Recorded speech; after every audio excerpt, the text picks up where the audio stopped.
Stress is not caused by stressful situations.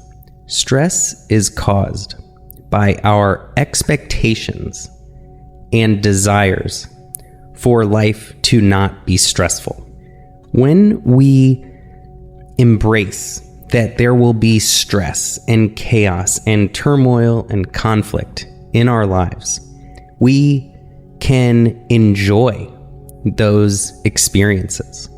When we try so hard to create and craft and mold this perfect, peaceful, calm life, which often ends up looking like isolation and solitude and loneliness, because this is the only way to truly have a peaceful life in a world of messy individuals. But if that is our goal, that is our desire, and that is what we try to do to live a life free from stress, what ends up happening is whenever a unexpected or undesirable situation happens, we really stress. We really struggle. We have put so much effort and time and energy into living the perfect life externally.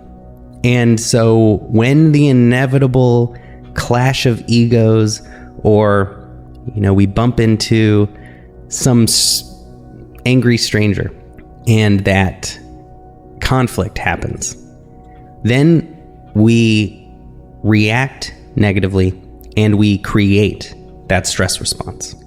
Instead, if we never lose sight of the fact that life is unpredictable, chaotic, and full of challenges and difficulties and instability, then our expectations not only align with reality, but we are able to override that initial stress response. And we are able to truly enjoy difficult conversations, stressful circumstances, unfortunate events that happen to us. And we can really sit in those experiences, and we can face whatever is difficult with tremendous strength, with no fear, no stress. And this is how any situation is best dealt with. Panic is like pushing a self-destruct button. But if we just know that life will have difficulties and struggles and conflict and obstacles and setbacks and short-term failures, then we are aligned with life, and we are living more truthfully with ourselves and others, because we are not deluding ourselves into some perfect external situation where we can finally rest and relax and be at peace, because we may blame external situations, but even if someone has every single thing perfect, they will find something to stress about if they have not practiced nurturing their awareness and practicing stillness, presence, acceptance, letting go, and the peaceful witnessing of all the changing phenomena around us. And this really is the underlying cause of our desire to stay in our comfort zone and our discomfort breaking out of that. But if we look closer, we will begin to notice that we are asking this question out of discomfort. We are finding our comfort zone immensely uncomfortable, and we feel the suffocation. We feel the diminishment of the quality of our life, and we see the scope of our lives and experience getting smaller and smaller, and our comfort zone becomes a prison. And with true mindfulness and honesty with ourselves, we will really see that there is the comfort zone which we should call the discomfort zone, and the discomfort zone we should call the getting comfortable zone. Because those are the really only two states that we can be in. To stagnate and limit ourselves based on fears and doubts and worries and stress creates enormous discomfort in our lives, and it leads us to long for and search and seek out these new experiences that challenge us, where we grow and evolve, because evolution and growth is our natural state of being. It is why we are all here. We don't know much about where we came from or where we're going, but we can see that each one of us grows, that each one of us evolves personally, that our children will have a greater awareness than we will. And so life is a constant expansion of that comfort zone. And the more we see that comfort zone as the discomfort zone, and the larger universe around us as the getting comfortable zone, then the choice becomes clear. And really, there is no choice. Only by embracing what is new and different and scary and strange at first can we ever learn, can we ever grow, can we ever push the boundaries of what we were. And when we make embracing change and randomness and unpredictability our habitual mindset, we can avoid what happens to so many wonderful people as they age, which is to become very stubborn, very rigid, very set in your ways, even if it's making you sick, miserable, and often angry and resentful, and maybe not even sure why. Because this change, as our bodies continue to change, our minds getting fixed resists that change. And so we begin to turn very negative if we are not careful as we get older. And so a habit of flexibility and a pliable mind and an open mind is essential to aging with kindness and wisdom. And it really starts with embracing difficult, challenging, and scary, but safe things. We don't want to put anyone in danger. There's no need to go skydiving or do anything physically risky in any way. Now, if you want to go skydiving, go for it. But if you simply are trying to come out of your shell, or you are wanting to meet new people, learn new skills, whatever is scary, love it. Make that your thing that you want to explore until it makes sense. The biggest hindrance and obstacle to stepping into the unknown is self-limiting beliefs. Any kind of sentence we tell ourselves about, I can't, not for me, maybe someone else, I was just born this way, or I just had these people in my life, or, it won't work for me because X, Y, and Z. Every single person on earth can change 100% completely.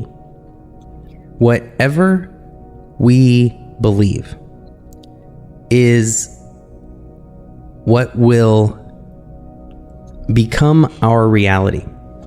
Whatever our mindset is will determine the quality of our lives. Whatever excuse we may have for playing it safe, somebody in a much more difficult situation overcame that obstacle. Whatever fears and doubts we have about ourselves, someone less fortunate has achieved more. Whatever we tell ourselves is what we will believe about ourselves. And it is essential that we become mindful of our thoughts, especially limiting ones, and those seeds of doubt and defeatism. When we recognize those negative thoughts, we are able to do one of three things. We are able to believe those thoughts and follow that train of thought. Or we can get mad at those thoughts and hate those thoughts and try to shut those thoughts up and force our brain to think more positive thoughts. And the third way, which is what I recommend, we can call it the middle path.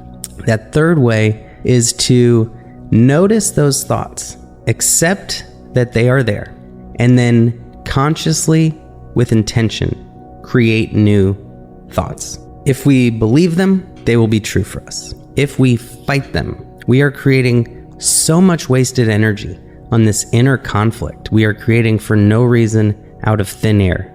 The wise and mindful solution is to simply notice, appreciate that they're there, appreciate our mindfulness in being able to witness them, and appreciation for our higher wisdom to know that these are not in our greatest good, that these do not define us, that these are simply unconscious, unintentional, negative thinking that is the result of years of habitual negative thinking. And we forgive ourselves because we are simply the products of our environment. And if we were not shown before how to stay present and how to embrace those difficult moments in life, then it is only natural to respond to those moments with fear or stress or anger. And only by acknowledging those thoughts that are there and the reasons that they are coming to the surface can we let them go and move forward with new responses. And that new response will create energy instead of drain energy, where we can get excited for a difficult conversation because we didn't expect a perfect day of everyone around us being happy all day. Or we can expect to fail at something when we first start to learn it.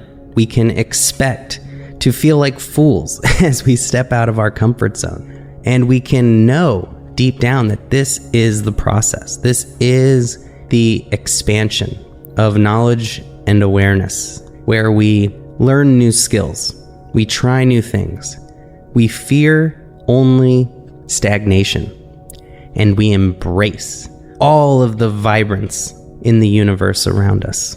This universe is our playground, and it is here for us to enjoy as much as we choose to, or as little as we choose to. Every single activity that a human can do on this earth, someone hates it and someone else loves it. Are they a fool for loving it? And if so, let me be that fool, because I think we can all agree that when we love everything, even our own shortcomings, even the unknown, and even those growing and learning processes in others, and we can witness people failing, we can witness people being cruel or unmindful towards others, and we can understand and even appreciate that this is part of that evolutionary process We are all evolving. None of us are perfect beings.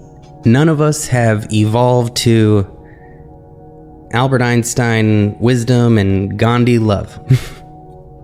And so to expect perfection out of ourselves or anyone would be to live in delusion. And to embrace reality is the only sane way to live. So notice the next time you get upset or stressed. Notice how much of your anger is towards the fact that you really didn't want to be upset right now.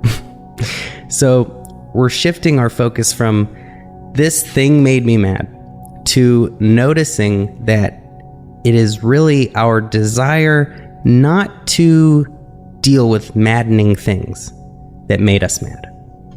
And notice how when we are in a stressful situation or a scary situation or an uncomfortable situation, notice how it is the wanting that situation not to exist that is the cause of the stress, and never that moment, because it is in the response where stress is. It is not in the thing, because if a person can respond to challenging situations and stressful, undesirable circumstances with enthusiasm and excitement and never expected for these things not to happen, this is how truly successful people who have a lot of stress in their lives, they keep moving forward.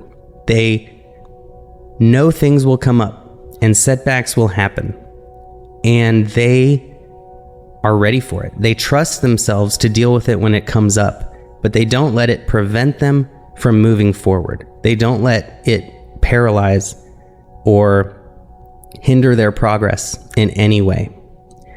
They recognize fear and they push it to the side.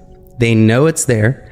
They see if there's any clues or signs that they need to listen to, that maybe something's not right with this deal or with this course of action. And if it is just fear of something going wrong, fear of failure, they overcome it by simply embracing that there may be failure, but they have created a habitual response and a positive framework in their mind to trust themselves to deal with whatever situation arises. And so there is no more room for fear to exist, because it is underscored with this immense confidence and trust in ourselves and in the universe that whatever happens in each moment, we can overcome it. And there truly is no situation that we cannot sit with, that we cannot overcome. We each have the capacity to witness anything in life with stillness and presence.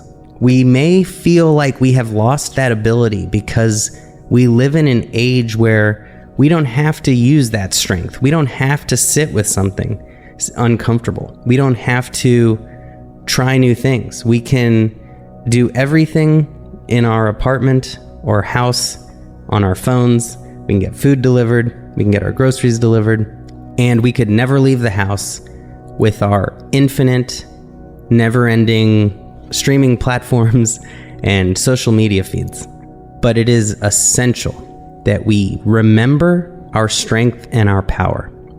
And the best way to do that is to put ourselves in new situations, to try new things, to explore new places, and to live our lives to the fullest potential. Now, if that for you is living in your apartment with your plants or your pets, that is perfect and beautiful. And you're probably not listening to this podcast because this is for people who find that comfort zone discomforting and who are curious about how to break out of that and to live a larger life, free from fear and stagnation. And the key, truly is stillness inside with wise, skillful, mindful action on the outside. In this way, we can do anything we set our minds to, and we can even fail at anything we may fail at, because failure is simply the price of growth. And growth is so much more meaningful than stagnation due to fear and insecurity. So start small if the options seem too overwhelming. Take a different walk. Take a different route to work. Order something different at the cafe. Try a new restaurant. Spark up a conversation with a stranger. Take a class for a new skill. Whatever interests you that you gave yourself a reason not to do, see if you can reframe those fears into excitement, because truly fear and excitement are the same emotions with different stories we tell ourselves in our brain. One is a terrified story, and the other is joy. It is why some people find roller coasters terrifying and some people love them. The emotion is the same. And so we can use that emotion to propel us forward if we create a conscious and intentional story that serves our highest good. And why would we believe negative, fearful, complaining, critical, doubting thoughts over the ones that come from the deepest places of who we are? Whenever there is something we want to try, and it's safe and there's no risk, we simply have to ask ourselves, what is the worst that can happen? And how can we best deal with it? Usually, that worst case scenario doesn't happen and isn't so bad.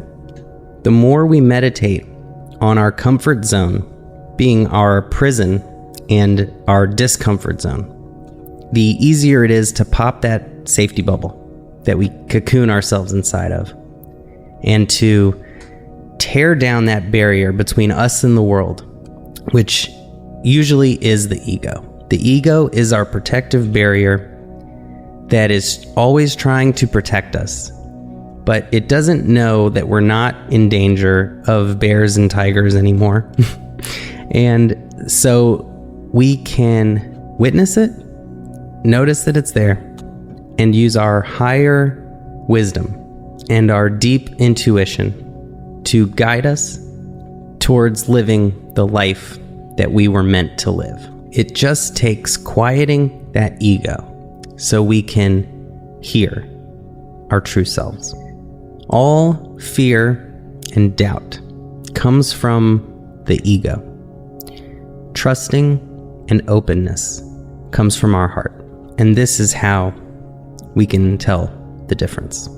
And while we are quieting our fears and we are watching our ego carefully, as we become more mindful and present, and the more we embrace change and the natural chaos of the world around us, we don't only become free from our fears and our limitations, we also become more content with everything we have, because we are no longer scared of losing it.